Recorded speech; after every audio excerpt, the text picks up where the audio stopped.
Yeah, the slides are flipped. Are they? There's a lot of now. Yeah, at this point, to be honest, they would do the exact same thing.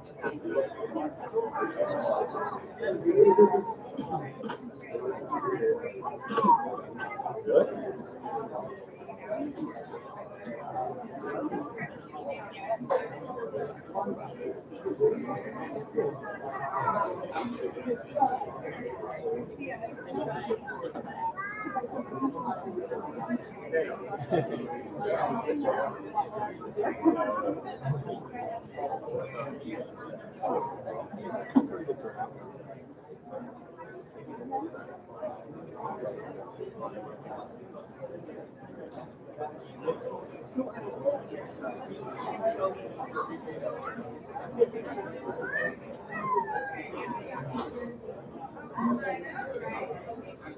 So Lars has been heading up the outreach.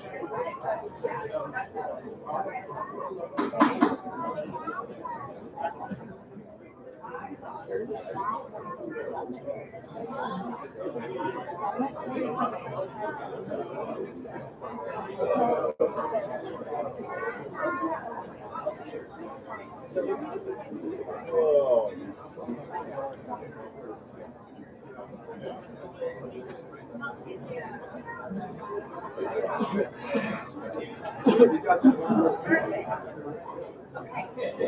That was like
No.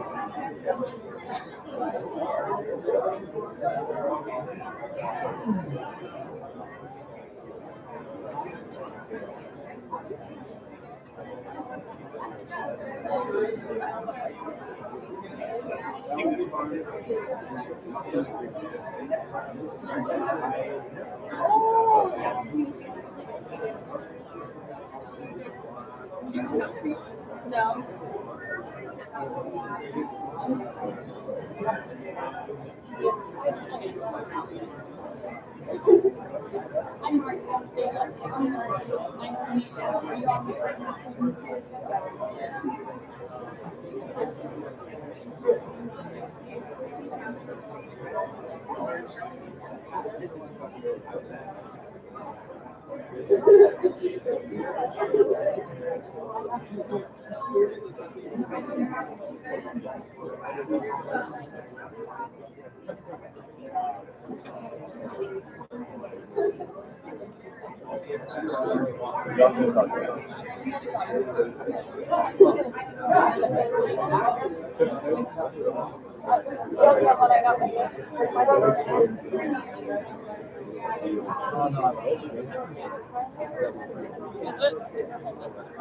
I'm going to just sit right here.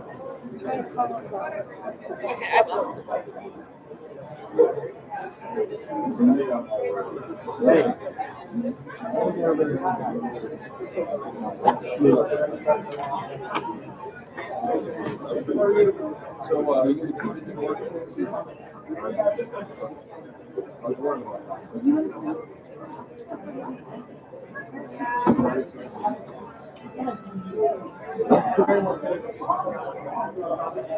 I kind of blocked. Oh no, it's there, good. Sorry. Yeah. You can sit next to me.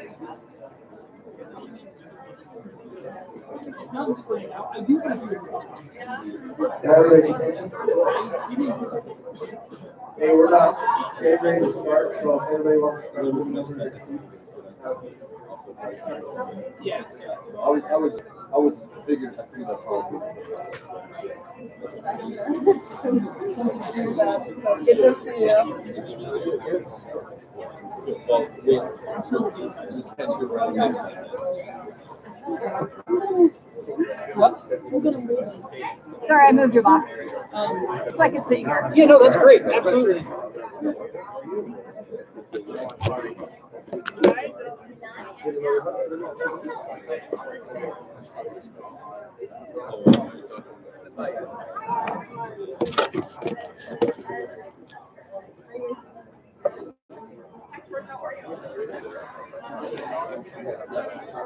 How's that? Is that better? Do you need me to move anything else? No, Are you you're okay? good. Is that better? Yeah, what if you Just move it like right next to you. Yeah.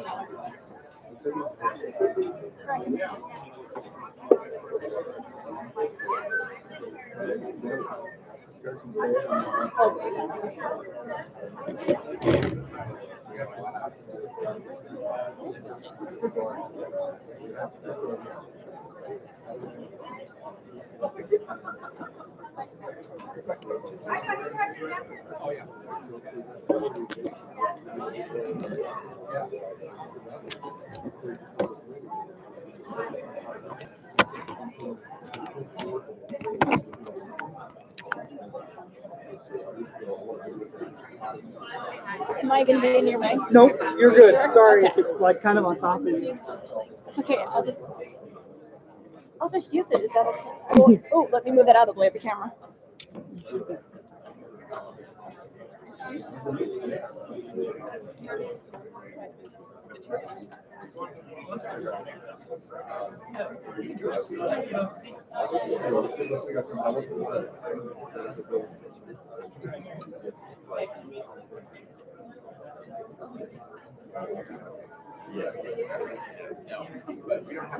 We'll talk more. I'll talk later.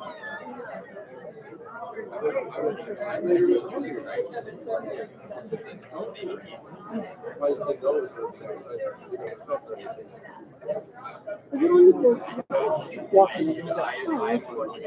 Oh,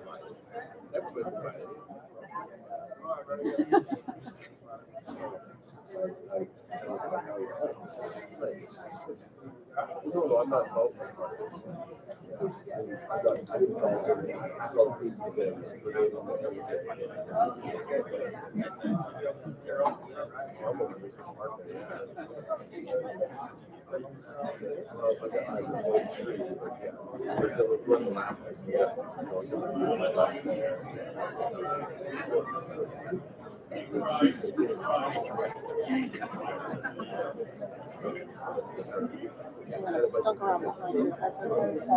Don't worry about it. I can see it. I won't. Got what?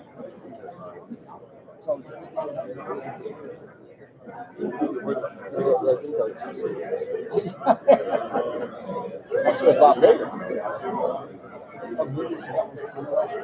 So yeah,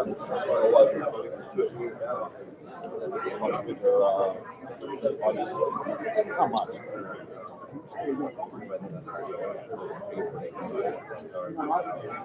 What's that? Yes. Sorry, earlier today. We just came up today.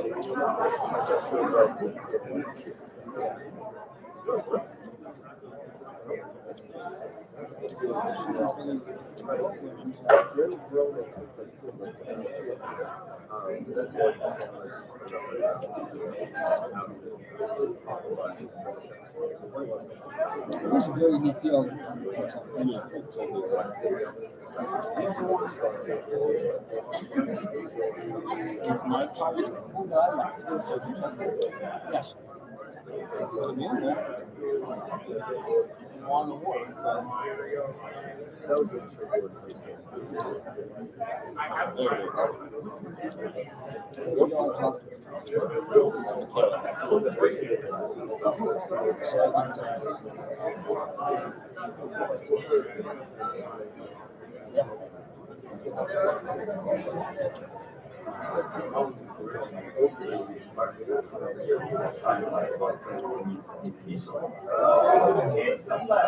Bedside, which is an amazing program that really brings students together in their disciplinary teams to solve some of the world's biggest medical problems.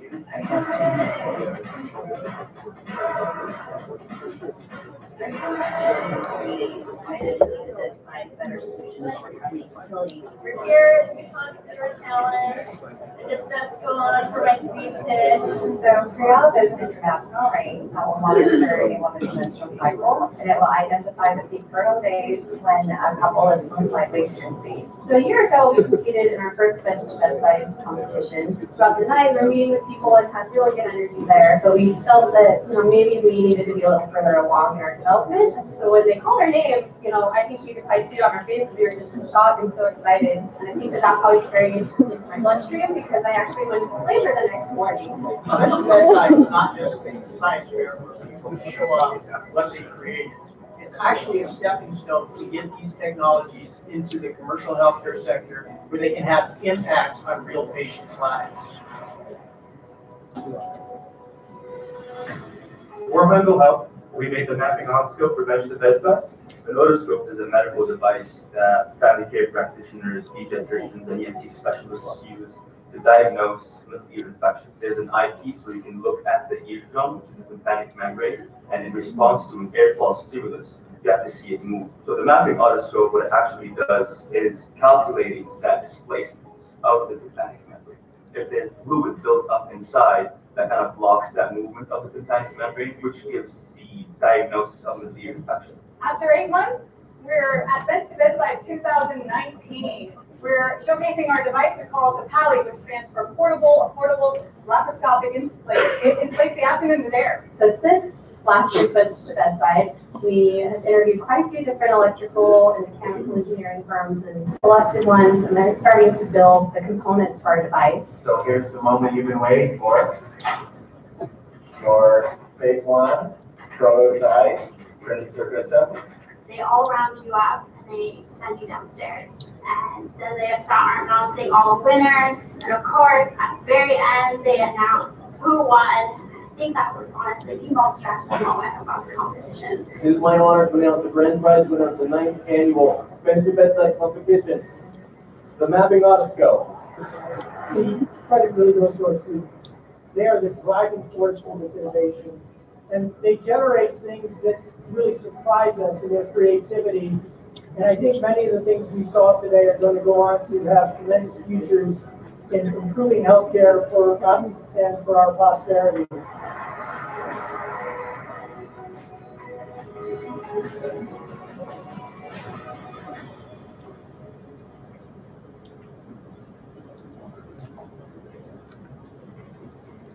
Okay, you guys hear me? Back? Okay, perfect. Welcome to Bedside Kickoff event. My name is Jared Smith. I am the student president of the competition this year, and I'm really excited to officially announce the beginning of the 2019-2020 Bench to Bedside competition. So first, we'll start out with some introductions. We have some special guests in the audience tonight. Our first would be our keynote speaker, Gary Crocker. Gary is the managing director of Crocker Ventures, and he also serves as the chairman for Merrimack Pharmaceuticals, and he has a long list of other accolades. But we'll stop there. Next, we have Dr. John Langell. He's the VP of Innovation and the Executive Director for the Center for Medical Innovation. Then we have Troy D'Ambrosio. He's the Executive Director of the Lasan Institute. And then we have Taylor Randall, who is the Dean of the Eccles School of Business. And lastly, we have Abby Griffin, and she is the Associate Dean for Business Innovation with the School of Medicine, and she's a professor of marketing. For those of you, how many of you have been in Bench to Bedside before? Raise your hands. Yeah, a few. So we have a lot of new faces. Okay, excellent. So for those of you who haven't competed, the mission of the Bench to Bedside program is to make a global impact in healthcare by fostering the growth of student innovators through education. Here at U, we offer a unique ecosystem where we try to develop the creative ideas of students and allow them to have a low-risk, kind of safe place to fail. And obviously, many teams do not fail and they succeed and produce really successful companies. This is some numbers of the history of Bench to Bedside. We had over 1,000 participants, over 250 teams, over 150 patents, and several companies formed. So I think these numbers are really a testament to the success of this program, that it really does, it's not just a science project, this is actually building the future of healthcare. So I'd like to turn the time over to Dr. John Langell. He is he's responsible for the Bench to Bedside program and is the leader of the University of Utah Health Program. So, Dr. Langell. Thank you very much, Andy. So welcome here tonight, and I hope for all of you, we're going to get you stimulated and motivated to go out and solve the world's biggest healthcare problems. And I don't mean that jokingly. The history of Bench to Bedside for the last 9 years, now going into the 10th year, you've watched students come together as teams from disciplines that are as disparate as art and nursing and architecture, coming together and identifying medical problems, working with physicians and nurses and physical therapists from the hospital, and then gaining mentorship from people in industry who've done this before, some of whom are here tonight, and actually creating real solutions. By the time you're done with the 7 months, those of you who still survive as teams, and we hope that it's going to be all of you, will have identified a major clinical problem, put together a really novel solution to that problem, done test case evaluations with stakeholders, customers, patients, put together your intellectual property filing, and then created an actual testable functional solution and a business model and regulatory plan to get it into the market. So what have we seen in the last 9 years? There's a startup company that is now making $1 million a year in revenue, has over 50,000 physicians using it, and many, many millions of patient visit minutes as telehealth. We have another company that's produced a device to measure urine flow for home monitoring for urologists to gather information called StreamTX. It's raised about $3.2 million, getting their product in the market. We have another group of students from 2011 who've already sold their product to a major large company. And so you can do this, and you can do this well. And what this should be is that differentiator for you. Why did you come to the University of Utah? Not just to sit in classrooms, but it's to get real-world experience actually doing this. And for those of you who go through the process, even if this isn't your company this time, it's going to teach you the process to really know how to do it. I got an email yesterday from Kapil Sharma, who had been through Bench to Bedside multiple times. He's now running a startup company called Second Heart. They're actually located in our incubator on campus. And he just let me know they're going to be presenting in San Francisco on their first in-man trial on a very complicated intravascular device to support heart failure patients. I can give you countless stories of how we've seen this work over and over and over again. Many of you know we've now expanded this internationally and across the country. So this is being done at National University of Singapore. It's being modeled in Galway, Ireland. The group from France are coming out trying to figure out how to do this, and it's also been implemented as a new program at the University of Hawaii. A couple of years ago, we decided to expand this across the state. So any university in the state of Utah can compete for the funds at Bench to Bedside. And students at the University of Utah, we need you to stand up and show us how good you are, because in years past, we've had SUU come up and win one of the key awards, the medical award, and they don't have a medical school. So they're doing great things. That I'm dropping beyond, and I need you to stand up and really participate, get involved, get engaged.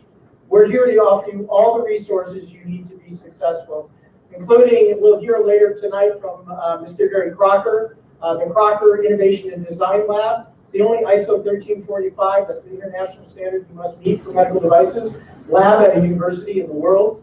We've got a usability testing center. We've got regulatory specialists to help you with your regulatory pathways. We have an intellectual property and a new venture law school team. They're here tonight. They will help you look at where the patent space is open, and we will help you draft your patents and file your patents for you. So this is an exciting time and an exciting event, and I welcome all of you to this great, great enterprise we have at the University of Utah.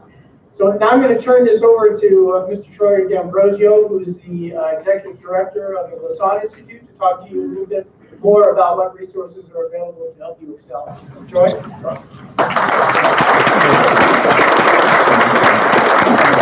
Thank you very much, John, and welcome everybody. In addition to the resources that the Center for Medical Innovation has, the Lasan Institute also has a set of resources that are available to you, including funding, additional funding, our Get Seated program. We have workshops that focus on different things, everything from intellectual property to how to make an effective video. We also have additional prototyping facilities over there. So please look at our calendar at Lasan. Take a look, go visit the building. There's also a lot of students in there that will want to be on teams. You'll go in the building, you'll see a whiteboard there on wheels that says Get Connected, and it says offering help or seeking help. And you can go put your name if you're looking for an engineer, you're looking for a graphic designer, you're looking to somebody to do marketing or financials. You can go there and connect with other people. But most of all, tonight, what I really wanted to do was thank our partner, John Langell, in creating this. As you know, John is going to be leaving the university for a great opportunity in Ohio, and I wanted to just take a moment and say that we would not be here. This program would not be what it is and the success that it's had without John's vision, his incredible boundless energy, and his dedication to improving students. And so I just wanted to, everybody, let's give John Langell a hand.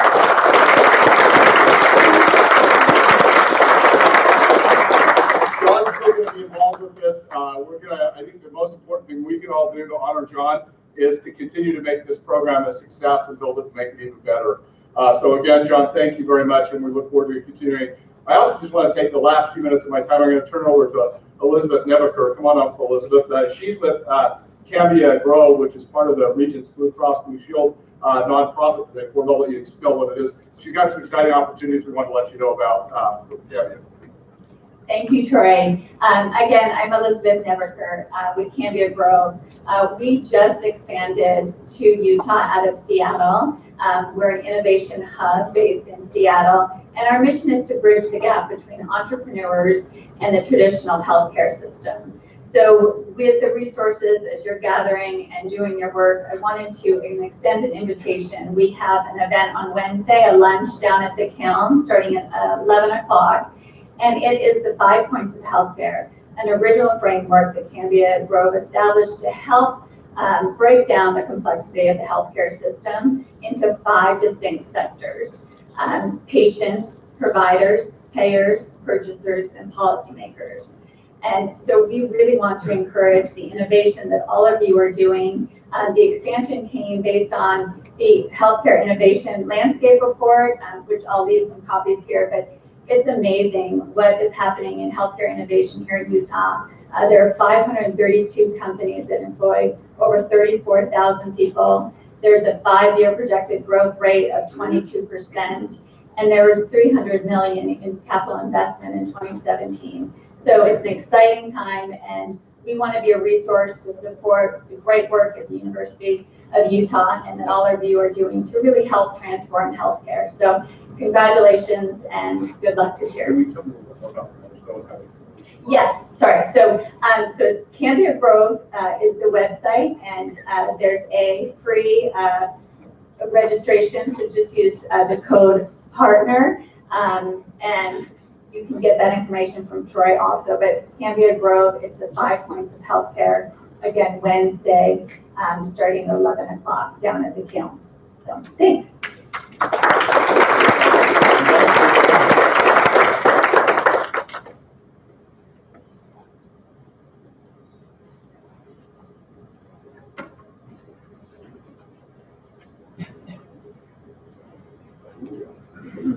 So I'm going to welcome John back up. He's going to be presenting the Distinguished Community Leader Award.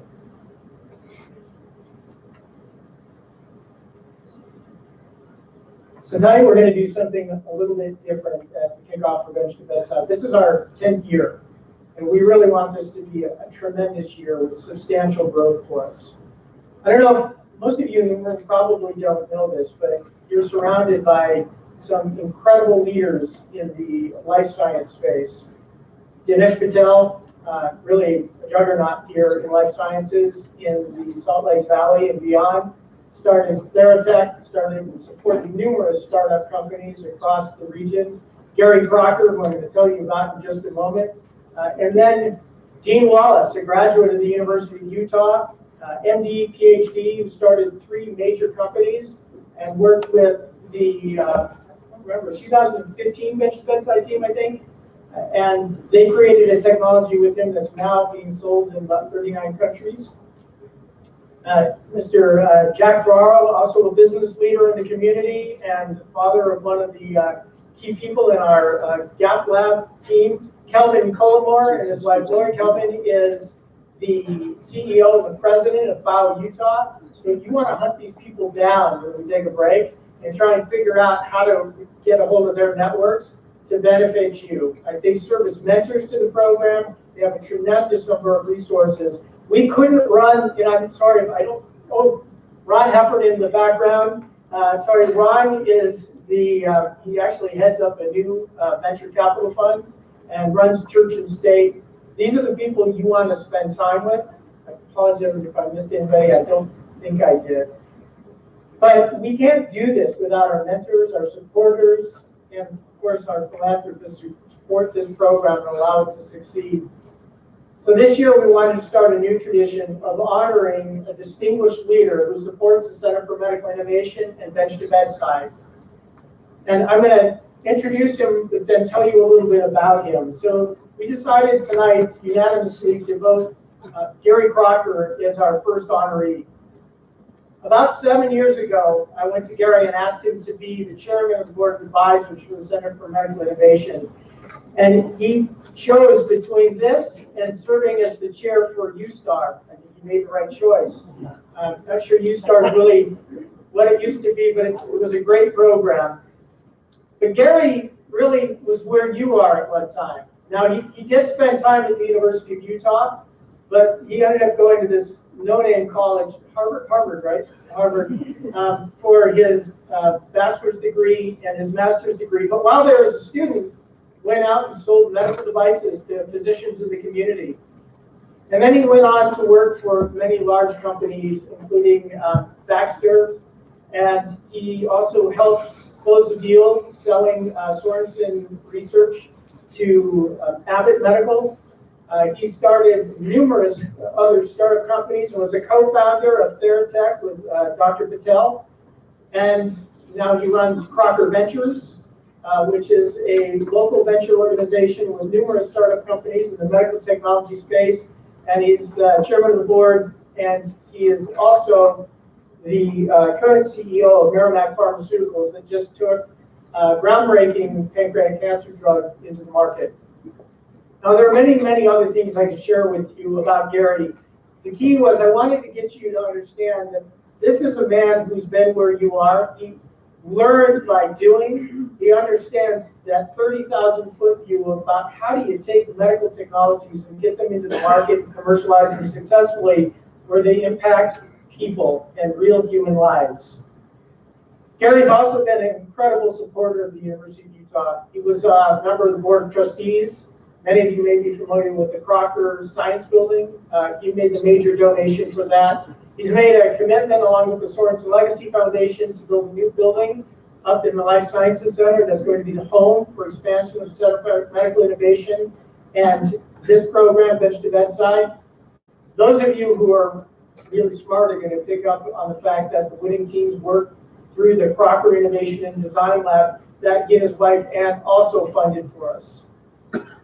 I wrote Gary recently an email because I saw the amazing things he was doing to help humanitarian healthcare in Africa.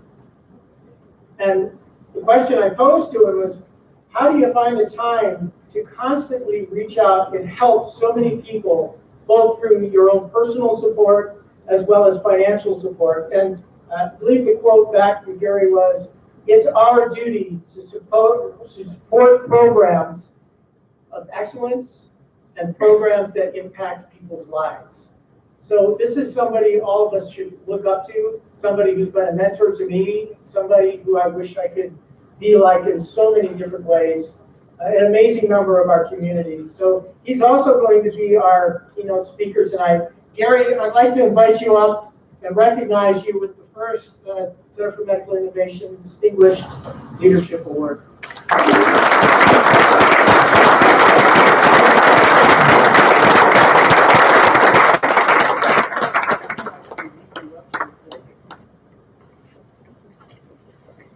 Ladies and gentlemen, Gary Crocker.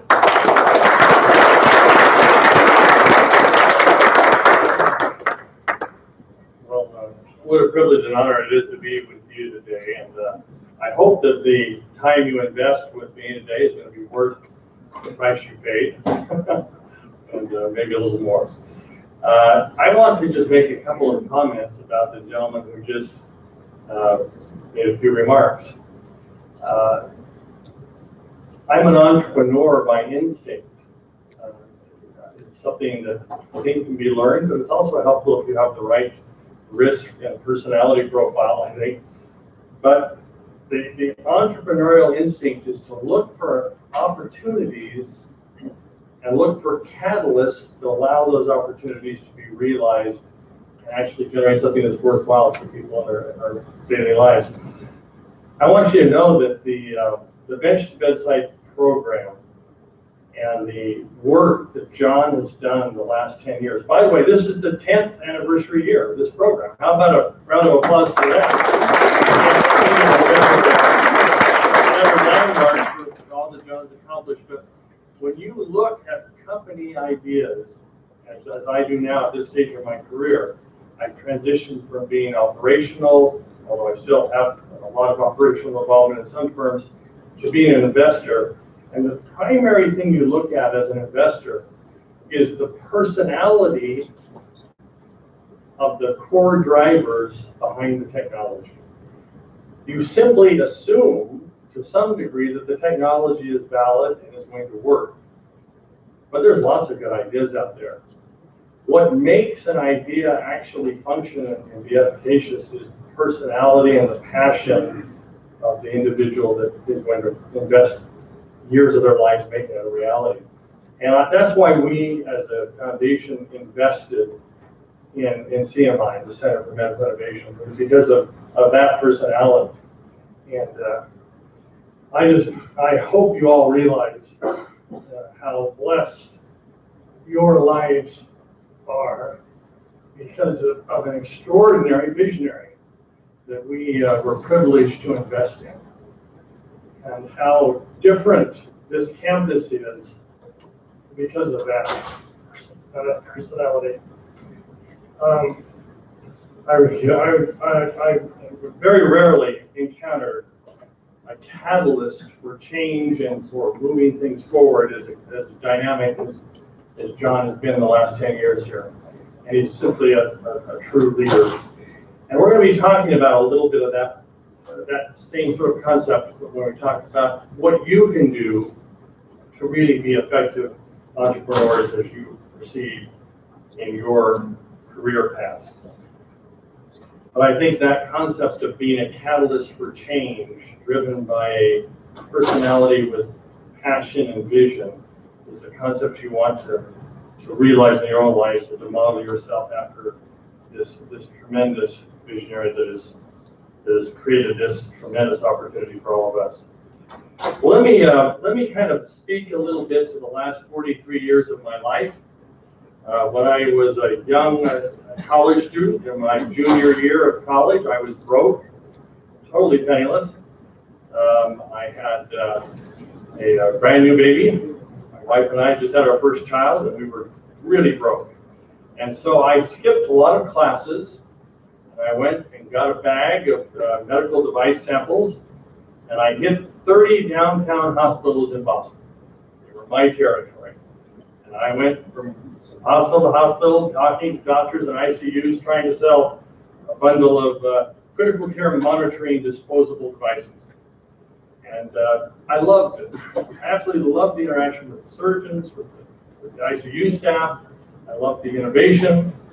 I loved the whole concept. I became enamored of the field. I was converted to the concept that this is a way to really change lives. Many of my fellow students at Harvard Business School wanted to go to investment banking or management consulting or other really high-profile, prestigious, wonderful, and very well-paid jobs. When I left the business school, I made a deliberate decision to take a gigantic pay cut. I got a job offer from McKinsey. I got a job offer from Bain. And I went instead to Baxter Tramadol, a large healthcare company in Chicago at half the pay, because I knew I wanted to be in this industry, having spent the last 3 years of my life part-time carrying a bag. What did that bag carrying do for me? Which was something that this program is going to do for you. It gave me instant credibility in the job interview process. I was the only student most of the large companies in healthcare interviewed that had actually worked in the industry before they offered me a job. And it allowed me to enter the industry with a little bit of credibility and a little bit of a head start. So what is the most essential characteristic, I believe, of entrepreneurial success? It's going to surprise you when I tell you that, in my opinion, the key ingredient is something that many people on Wall Street have in common with you, and that is integrity. Now, many people think of Wall Street as this horrible den of vipers, this collection of greed and hedge fund managers and insidious personalities out to rape and plunder all the innocent earnings of the normal working class, right? My experience has been the contrary. I've done 12 large transactions in my career in excess of $100 million. And in every one of those transactions, I have been stunned that the common denominator in all of those transactions has been a fundamental trust relationship. You don't get anything done in this world, no matter how good your technology is. You don't get anything done in this world without having a reputation for integrity, that people can trust you, people can rely upon your word, and that when you say something, it's going to be delivered. I was chairman of the board of Merrimack Pharmaceuticals, and now I'm serving as the interim president as we distribute the $500 million worth of milestones we got from selling our pancreatic cancer drug to our shareholders. And in that new role, I worked with a fellow who was the #2 gentleman at General Electric. He was in charge of General Electric's healthcare complex. And John once related to me over dinner a fascinating story that I want to share with you because I think it's really, really relevant to all of your careers and what you're doing.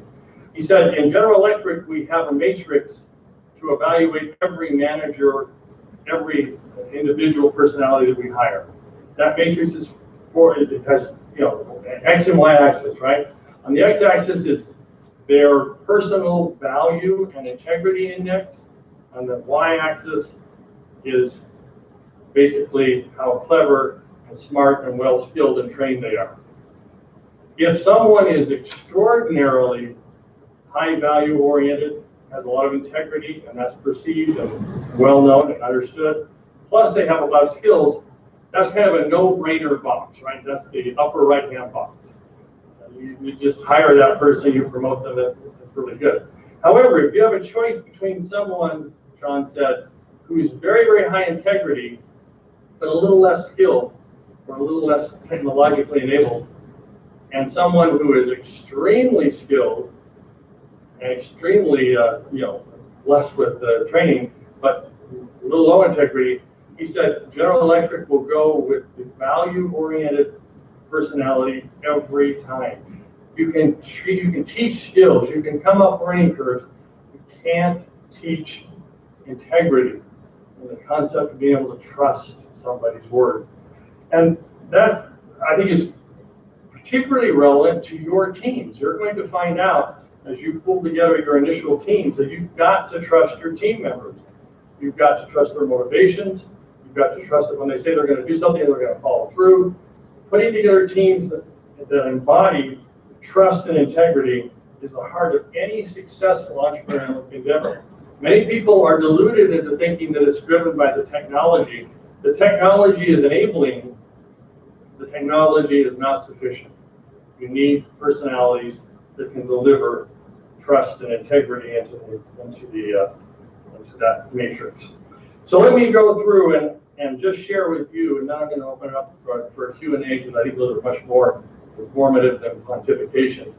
But let me just go through and share with you 10 concepts that might help guide your initial effort in entrepreneurialism here in this program, and hopefully will help formulate some of your thoughts as you go forward and kind of create your own opportunities to change people's lives for the better. Remember, business, and particularly in healthcare, is one of the most high integrity endeavors, if done correctly, that you can engage in, because you're totally dependent upon satisfying the legitimate needs of your customer base.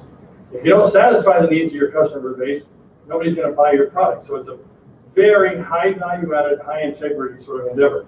So the first of these, if you will, 10 commandments of entrepreneurialism. The first of these is you must have extraordinary energy, passion, and sense of urgency. If I'm looking at your concept as a potential investor, and I'm evaluating your management team and your technology, I see lots of technologies. I see lots of very interesting opportunities.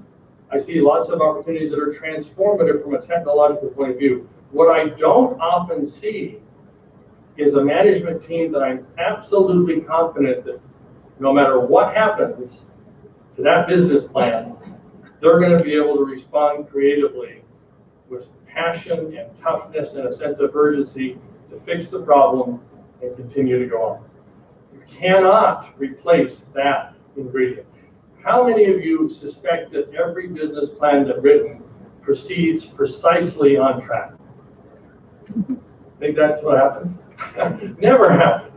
In fact, when you look at a 5-year business plan, it's a work of fiction. It's an absolute mythology, right? What it does show is a little bit of discipline that somebody's thought about particular contingencies and possibilities. But what really matters is, do I have the management team, do I have the personalities there that are going to be able to respond when that plan probably doesn't work out the way you thought it was going to work out? who can respond quickly to contingencies with a sense of urgency. Also, why is a sense of urgency particularly important to young startups like the ones you're going to be engaged in? Because capital is finite. One of the biggest tragedies of entrepreneurialism is when a company gets their first seed round, whether that be $100,000 or $10,000 or $1 million, and they lose their sense of urgency because they think now they've got enough money to succeed, and they don't keep hurrying, right? Every day you wake up with a sense of urgency that this could be over if you make a mistake. You've got to make this work. You have to work quickly before the money runs out. And you've got to have a crisp concept in that sense of urgency on where is the next value inflection point in my business plan. How do I go back to that fundraising person and ask for more money without knowing in advance what the next value inflection point is? And I've got to have a sense of urgency to have enough money to get there, right? So point number one, you need to have a sense of passion, urgency, and energy. And if you don't have that, before you go public or before you raise money, find somebody who does to front for you, okay? Because you've got to have that to raise the capital. Number two, don't allow your organization to politicize. And even small teams can politicize. Politics just have no room in a small entrepreneurial environment. There's just not enough money to screw around fighting over position, titles, who's on first, who's on second, whose agendas going to predominate, and so forth. The strategy declaration has to be very, very focused. It has to be implemented, and it cannot be diluted with politics. In virtually every job interview that I've ever conducted in my life, one of the questions I ask is the person's self-perception of how they are as a corporate politician. I ask that question deliberately. You'd be surprised how many people brag about how good they are as a corporate politician, how skilled they are working with other people to get their way and so forth. That's a deadly answer to me anyway. I don't want skilled politicians. There's too much waste in Washington already. We don't need it in our entrepreneurial ventures, right? What I need is somebody who's focused on getting the job done, who really doesn't care about their personality, their ego, their agenda, who wants to see the task accomplished. And if you want to have a successful career, just get the job done, show up every day, push things forward, and you'll be amazed how few of you there are, you know? And you'll be promoted, you're gonna do just fine. You don't have to promote yourself, you don't have to be a politician. Just get the job done and don't politicize others. I really can't stress that particular point enough, particularly in your own teams, in your own dynamics, in the Bedside program, as well as the Crocker Innovation Fellows program down at BYU. I've seen teams literally fall apart because of internal dynamics over you know, kind of who's on first, whose ideas really predominant, who's the leader, who's, you know, so forth and so on. Be really careful not to get sidetracked by politics. Focus your efforts tightly, early, and continuously. You just don't have enough time or money as an entrepreneur to try and do multiple agendas simultaneously. So you really should have, as a Bedside team, you really should define very quickly the very narrow, rigorous focus you're going to adhere to, and then resist the temptation to step out of that. One of the things I've seen is that a group can be relatively successful when they get their seed round of capital, but then when they come back for their A round, their next round, and they get a little more capital, they all start thinking, wow, we've got enough resources now to do this, and also maybe this. And they lose their focus on that initial prime imperative. And when they do that, more often than not, a small organization can only do one or two things well, and they generally fail. It's a very, very common phenomenon. Let me go back to the point number one, just to make one last comment about that sense of urgency, that sense of passion, that sense of energy. A manager's responsibility is to manipulate the status quo. Managers manipulate the status quo in a very efficient fashion, hopefully, but that's what they do. Real entrepreneurial leaders create new realities. Big, fundamental mind shift difference. So you want to be not a manager, but you want to be a leader and an entrepreneur that doesn't accept the current reality, but shifts, depending upon conditions, to create a new reality. Concept number 4, after tightly focusing, number 4 is link up immediately after you've defined your strategic focus, link up immediately with predominant opinion leaders and thought leaders in your focused area of intended business. Now, I cannot emphasize this enough. People get enamored of technology. Nothing is more tragic from an entrepreneurial point of view than great technology in search of a market. Okay? That's a really frustrating adventure. So after you've defined your business model and your objective for your technology, make sure and immediately get in front of opinion leaders in your area of clinical specialty and test the idea out. And make sure that someone in the field actually agrees that that technology should be applied and can be applied and will be applied successfully to that market niche. So you want to get really intimate with thought leaders in the clinical area of expertise that you want to focus on. That can't be done too soon in your investment cycle and in your startup cycle to make sure and really pressure test the idea with thought leaders. Number 5, structure all of your decisions so that one single decision will not lead to failure of the entire enterprise. Entrepreneurs, despite their reputation, are not gamblers. Okay? Entrepreneurs are successful entrepreneurs anyway, are extraordinarily practical. They're looking to succeed, and they're trying to find a way to make incremental decisions that will allow a path to success. And as I noted earlier, if one path closes down, the business plan didn't work, they'll quickly switch gears and try another path. But what they don't do is gamble the whole shooting match on one strategic decision and hope for the best. They always have contingency plans. They always have an exit plan instead of gambling everything on one course of action. So just make sure that your decision making is not so rigorous that you're gambling everything on one specific strategy or course of action. Number 6, this is a really important one, especially for the firms that continue on and grow and develop and add additional secondary and tertiary product lines. And that is develop a culture that encourages creative failure. You do not want to penalize honest failures.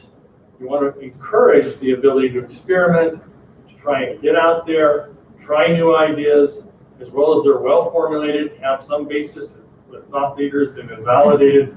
You do not want to in any way penalize creative efforts to succeed that lead to failure. You want to reward people to gear up and try it again and continue on. Number 7, of all the items I'm going to mention now from an HR point of view, this is perhaps the most important.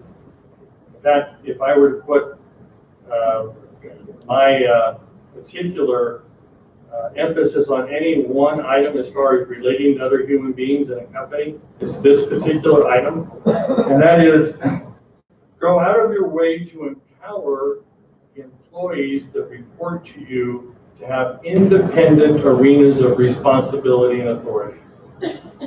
Don't be a micromanager. Don't disable others around you by always inserting yourselves into their decisions and their day-to-day tasks. Hire good people, trust good people, have integrity relationships, and when you give them an assignment or an area of responsibility, You let them run with it. You empower and motivate the people around you to do their own job well. Number one, it's going to make your life a lot easier as you develop your teams. Number two, it develops and enhances the quality of life of all of your team members. So, of course, you've got to instill a uniform sense of strategic direction. Everybody has to be on the same page. But once that strategic direction is established and once you monitor that for continued success, let people succeed in their own arenas within the company, independent of your continuous attention. Number 8, another quite important concept, and you're going to maybe run into this in some of your teams. I've seen teams here and I've seen teams at BYU break down because of number 8. Moderate your greed. Okay? The first sign that this thing might be successful creates tension, right? Who's going to own this? Who's going to have what share of the action? Who's going to be on first, right? I have seen great concepts, great technologies, and great efforts be disabled by this concept of moderating one's greed inappropriately. Make sure that equity is pushed down far into the organization. And particularly in healthcare companies, almost every single team member is making some sort of a substantial contribution, and they should be acknowledged substantively by way of real equity participation. And so you'd be surprised, especially as you go down the organization chart, how relatively little is sufficient, but you've got to spread it around. You can't keep it all yourself, just with 1 or 2 people. So make sure as you put your business plans together, particularly those of you who hit upon ideas that actually are going to look for successive rounds of funding, make sure that you realize that other members of your team need to be successful too. And number 2, make sure you realize that capital has to be successful too. I can't tell you how many times I've been approached by teams who want a significant amount of money, but are only willing to give away a very, very small chunk of equity for that capital. And they totally misperceive the universe. There's lots of good ideas, but there's relatively limited streams of capital, right?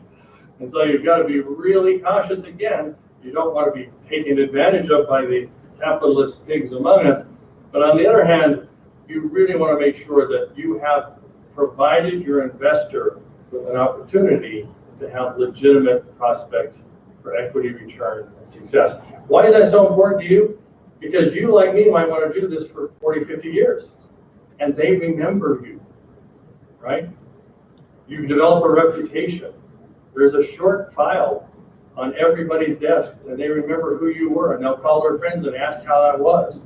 And if they didn't make money the last time with you, they won't give you money the next time, okay? So moderate your greed and make sure that all of your stakeholders take home some of the winnings.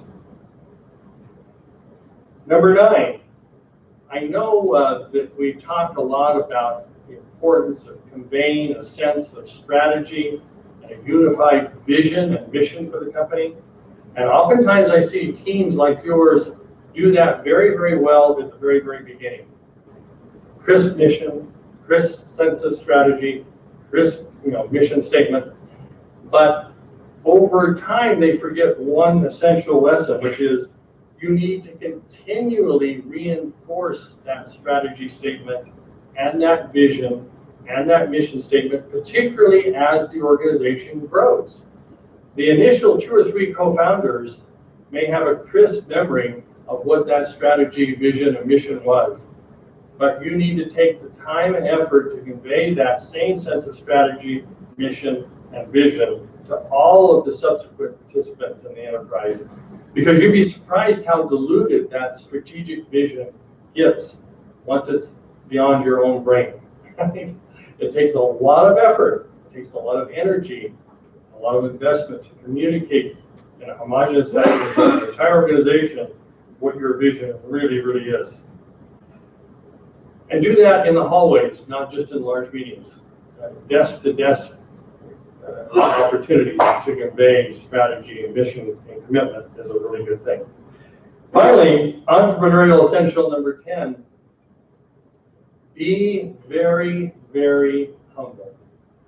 Now, this is maybe counterintuitive. Everybody thinks of successful entrepreneurs as these hotshots, these people laying around in jets and glamorous lifestyles, and they don't look that humble sometimes. But my experience is that really successful entrepreneurs are inherently humble. What do I mean by humble? These are people who carefully, humbly, practically assess the market reality that they're playing in, the technological competition that they're up against. They are very prudently and humbly assessing the environment that they're operating in. And they're also very humble about realizing how limited the human resources and capital resources they have to implement a plan, so they stay focused. They don't get grandiose ideas outside their original plan or focus. And that humility serves them very, very well. I see probably 3 or 4 fundamentally interesting business plans every couple of weeks. And I'm always surprised when I ask them to encapsulate in just 1 or 2 sentences what their core mission is, how many of them have not taken time to humbly assess the competitive matrix in which they're going to insert themselves. So make sure that you look at the market, consult the opinion leaders, and you make sure that you've scoped out an idea that really, really has a chance for practical success. When you look at the older I get, the more I look at reality around me, and I realize that humility is the only appropriate and logical response to reality, right? Reality is really complicated. So be very humble as you assess the environments in which you're going to look and invest your lives. And remember, you have a great responsibility as team leaders for other people's lives. And humility is often very good characteristic, just to make sure the decisions you make that will affect many other people's lives is done with a sense of responsibility and the implications of how it might impact the people that you hire, the people that you service, the people that you work with, and the people whose money you invest. Well, I hope that these concepts are useful to you, and I just envy your opportunity this coming 7 months or so to create new realities and to find new opportunities to really bless and improve the quality of lives of those people that you're going to interact with around the world. So good luck, have a good time.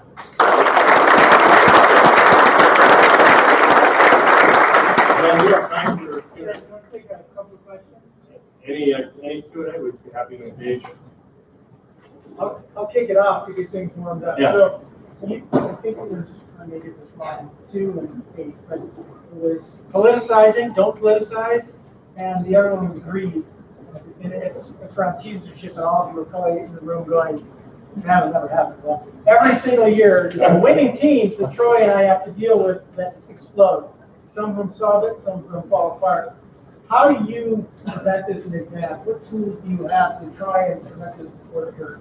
The concept of team falling apart because of over politicization or greed is really addressed if you can try and define the equity, potential, partnership philosophy before you hit the crisis of thinking you have something really good, okay?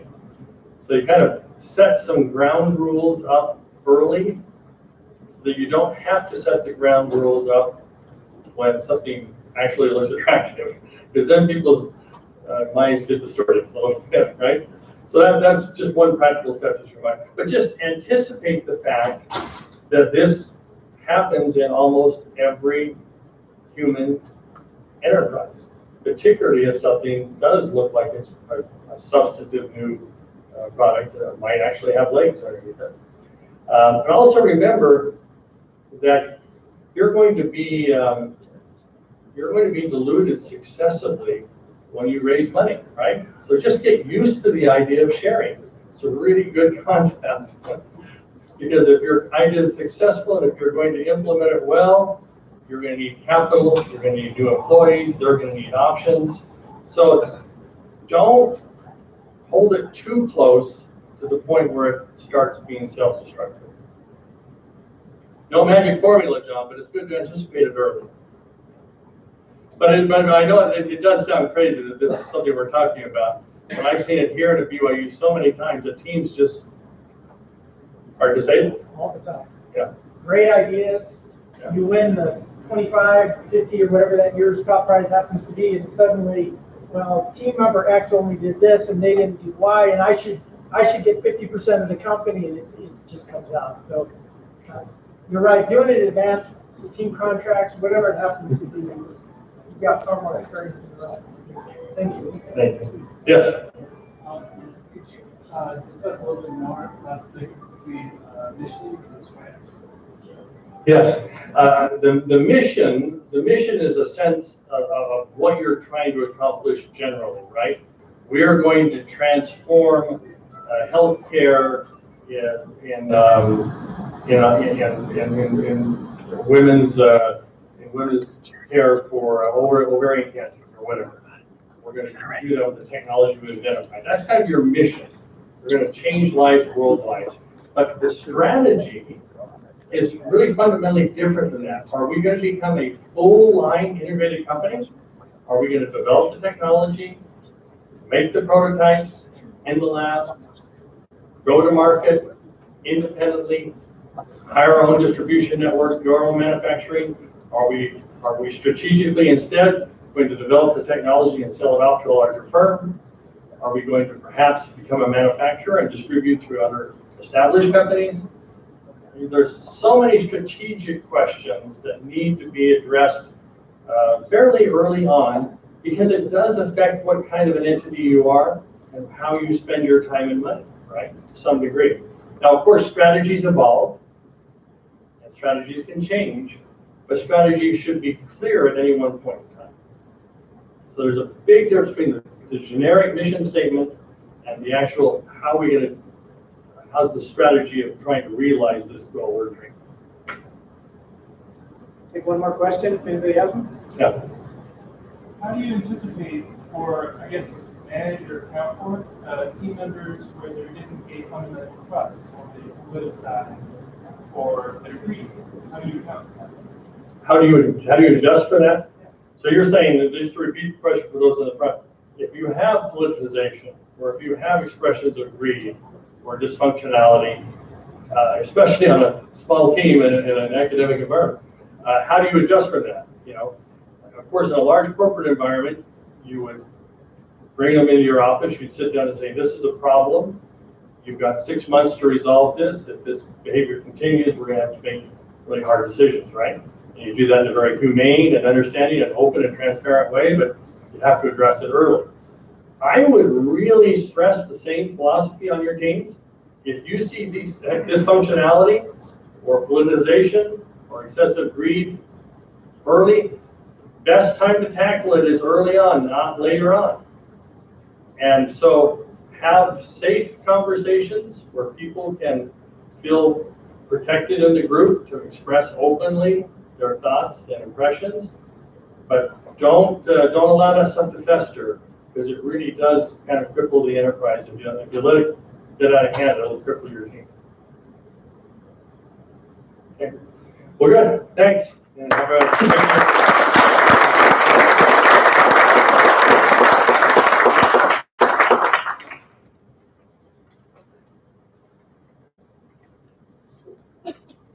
Thank you, Gary, for your inspiring words. We hope we can all follow in your example of success, leadership, and kindness. So thank you. So we're going to continue our program. We are going to hear from a previous Bedside success story. That will be given by Tarek. He is from Heimville Health. And then after that, we'll hear from Lars Lockman, who is our Vice President of Outreach. He will be giving kind of a program overview. All right, Tarek.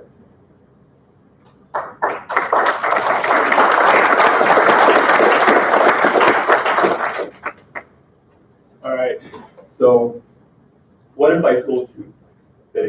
your child to a pediatrician's office for a middle ear infection examination, flipping a coin could be as accurate as their diagnosis.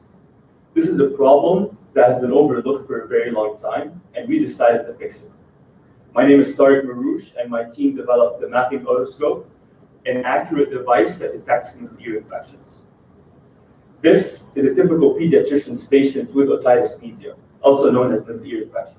With only 2 to 3 seconds available for the procedure due to this patient's lack of cooperation, accurate diagnosis of otitis media among pediatricians is only 50%, with the majority of pediatricians still prescribing unnecessary high-dose antibiotics or adding in costs and referrals for ENT specialists. This condition is actually very prevalent among children. In fact, more than 80% of kids will have at least one episode of otitis media before they reach the age of 6, with 40% and more of them having 3 or more of those instances before they reach the age of 8.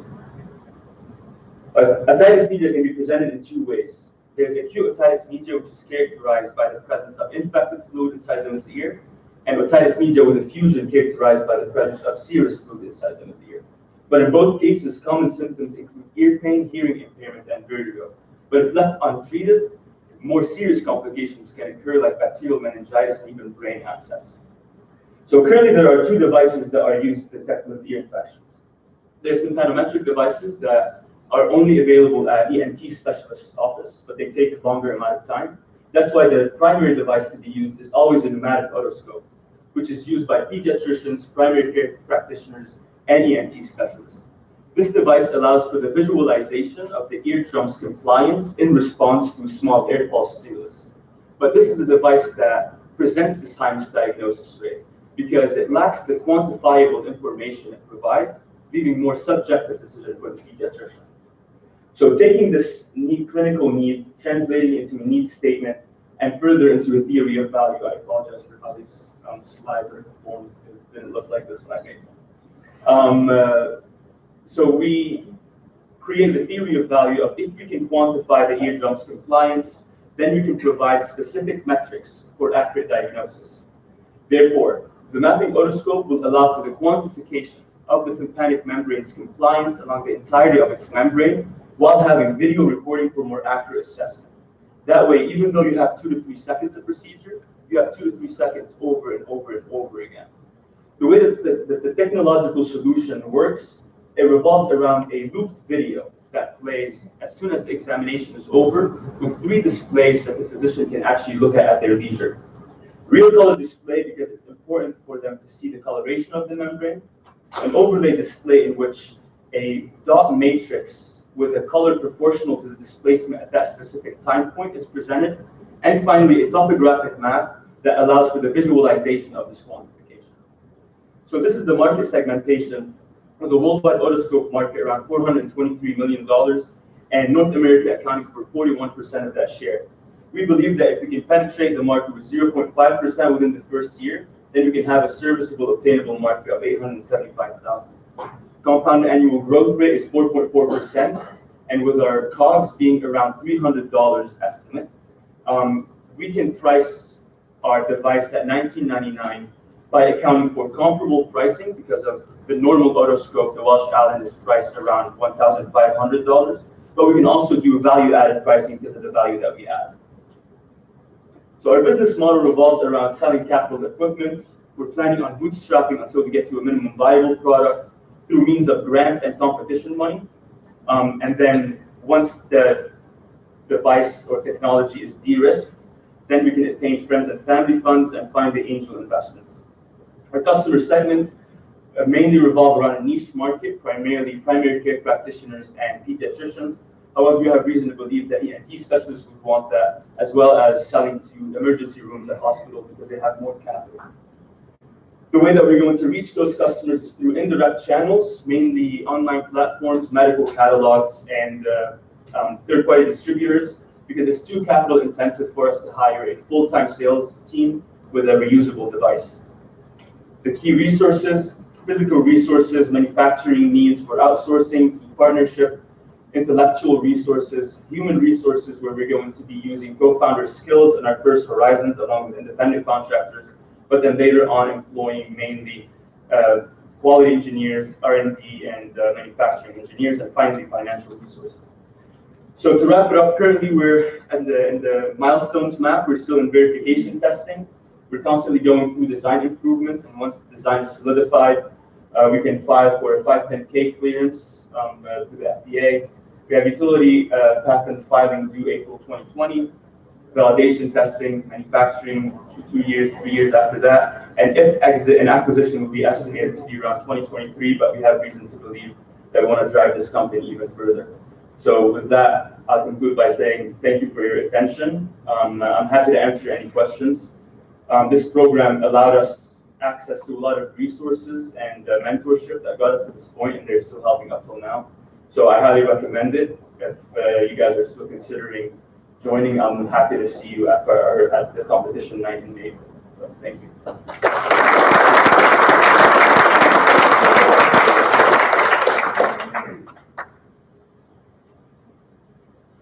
All right, thanks, Tarek, for the success story. It's always great to hear about past successes and how they made it work. I am Lars Lawford, I'm the Vice President of Outreach for Bedside Bedside. And I'm just going to give you a quick overview of the program and what to expect and kind of how the process works. So this slide just contains some of the steps that you will go through as you go through Bedside Bedside. As we've heard a lot about, forming a team is an important step in this process. And as a team, you will identify a clinical problem or a clinical need. And then you'll perform several steps that include business research, intellectual property research, and regulatory research. And then that will all be put together in a business plan that you'll compete with at competition night come April. So here's just an example. Here's the timeline for this year. So you can see we're at the kickoff event here, and we have 2 events coming up, and we'll hear about those 2 events a little bit later, what they'll entail and how you guys can participate in those events. But they're important events because they'll be key resources to you guys. Along with the events, we'll have workshops, and those workshops will be taught by business professionals who will give you guys skills and knowledge that you'll need to be successful in submitting a good competition packet. And then after the Christmas break or the fall or the winter break, we'll have 2 more workshops, and then we'll have a competition night in April. I wanted to highlight some of the key support structures that exist here. So you have student volunteers. That includes the leadership team as well as Bedside Bedside ambassadors. If you have questions about the competition, we can answer those questions. You'll also have access to industry mentors.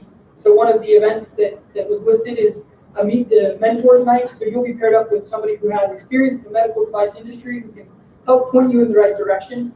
And then also there's plenty of resources available to students on campus. And these are specific ones we've listed with relation to the Center for Medical Innovation. And it's the workshops, as I mentioned. And then we also wanted to highlight that there's a $500 prototyping fund. So after you've identified kind of your clinical need and you talked about different concepts, we give you $500 to develop a prototype using the resources that we also have at the Center for Medical Innovation. And then lastly, I also want to talk about who can compete. So Bedside Bedside is open to all students, and we want to make sure that's very clear. We want everybody to compete. And we also want to highlight that there's no experience required. This is open for all teams of all experience levels. We want people to get involved. We want people to learn. We want people to have good experience and hopefully take this and commercialize a product and make a difference in somebody's lives. So if you don't have a team, don't worry, we can help you. If you don't have an idea, don't worry, we can help you. Just stay connected and stay involved, and we will lower the bar for your entrance to compete and make it easy for you guys to get involved. Here is a list of some of the awards and recognitions that are awarded at competition night. And I just wanted to put these up there because this is what it's all about, right? We're putting together a team, forming a problem, and we're competing to win an award to hopefully get some money to commercialize our idea. So these are just some of the things to look forward to. And lastly, I just want to say we hope to see you guys at competition night come April. And if you have any questions, feel free to reach out to the leadership team.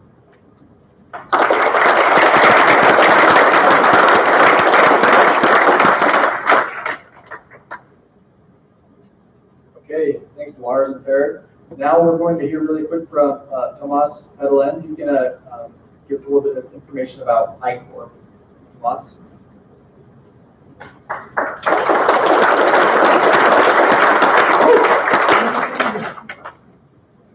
Thank you very much for letting me say a few words. ICO program is a competitive NSF award program.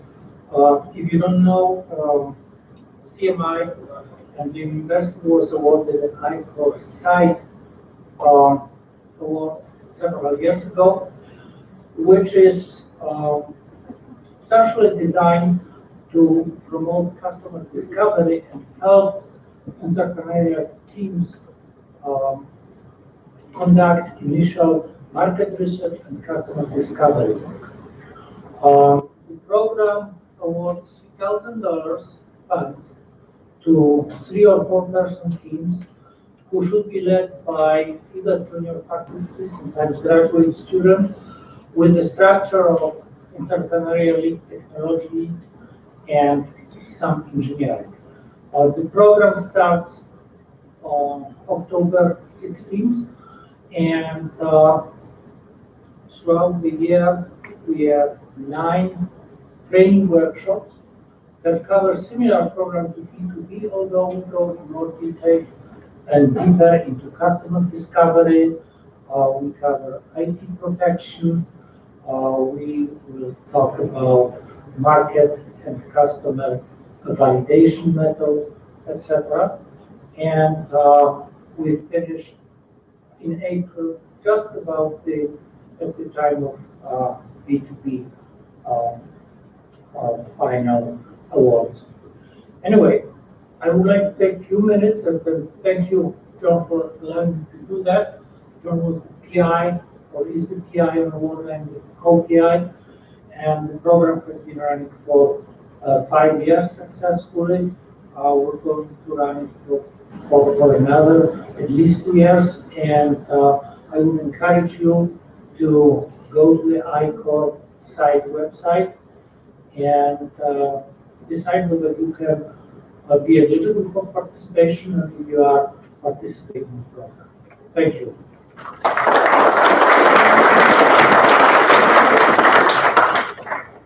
Thank you, Tomas.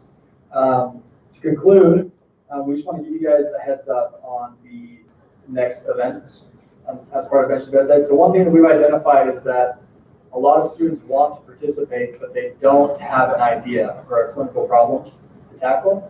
And so we have what we call the Healthcare Professional Pitch Night, or Reverse Pitch Night, where that will be on October 2nd, 6 to 9.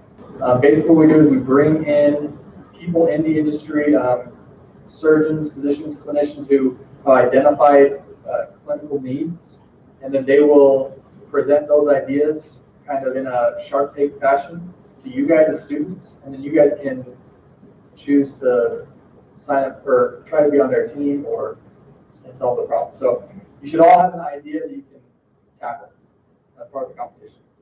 Okay? And then after that, another important event will be the team orientation night. So hopefully by then, you guys will have somewhat both your teams.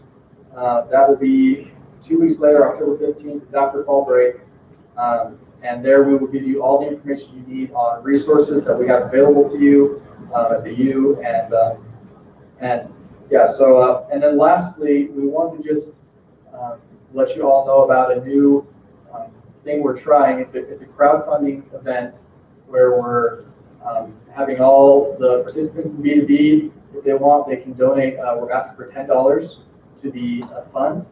And we have a generous donation from Dinesh Dell, who he is going to match up to $1,000 in that fund. So we will be sending out more information on that in an email. You can also go to ustar.com and then look at B2B, and it's on there. Anyways, we want to invite you guys, so thank you for coming out tonight. We want to invite you guys to grab some dessert before you go, maybe chat with somebody else right before you go, and then yeah, we'll see you on October 2nd at the Reverse Pitch Night. Thank you. And a quick word to our sponsors. We couldn't do this without sponsors, so thank you to them. And yeah, good night.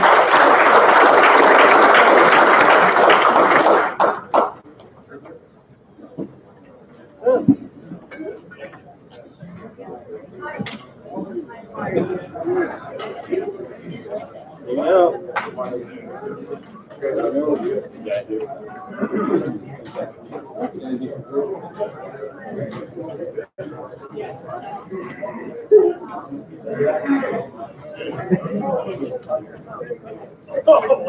You're so successful.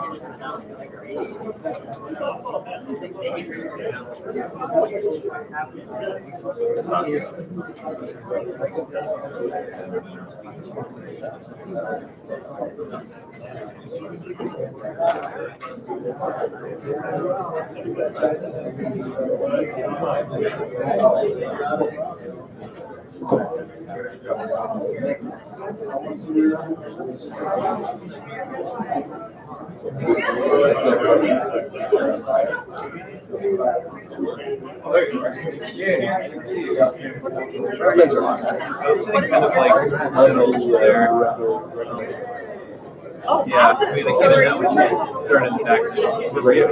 I was sitting. That's really good. I was looking at that as being because I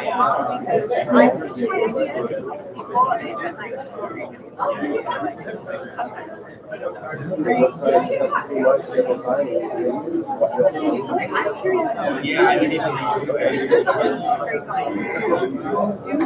how does that work? As